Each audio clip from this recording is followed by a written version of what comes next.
À quelques jours de l'ouverture du forum Russie-Afrique, le président Vladimir Poutine de la Fédération de Russie a publié un communiqué dans lequel il a exposé la vision de la coopération de son pays avec les États africains.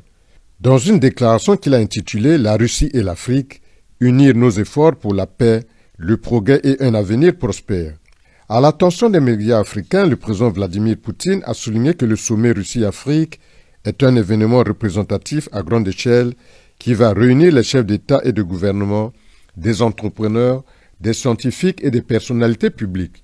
À cet effet, le dirigeant russe a exposé sa vision du développement des relations russo-africaines à travers des axes prioritaires de coopération pour les années futures.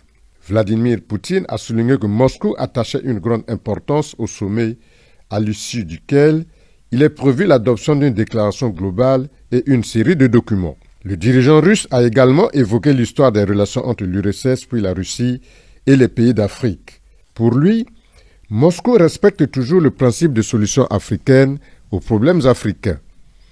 Son pays est solidaire avec les Africains dans leur lutte pour l'autodétermination.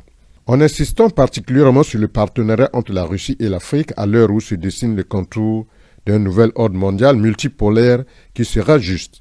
Outre le réseau des ambassades russes et des missions commerciales qui sera élargi en Afrique, le président russe a également abordé la coopération économique et commerciale tout en notant l'augmentation du chiffre d'affaires entre la Russie et les pays d'Afrique, en prêtant une attention particulière aux livraisons des denrées alimentaires en Afrique et à la situation relative à l'accord céréalier.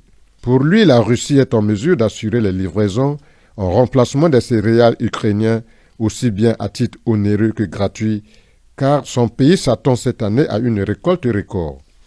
Le président Vladimir Poutine a souligné en substance que malgré les sanctions, son pays continuerait à œuvrer énergiquement pour organiser les livraisons de céréales, d'aliments et d'engrais en Afrique. Enfin, les questions de formation des cadres africains, de la coopération dans les domaines sociaux, de la culture, des sports et des médias, ainsi que celle de la coopération avec l'Union africaine et d'autres organisations d'intégration régionale ont été aussi abordées par le dirigeant russe.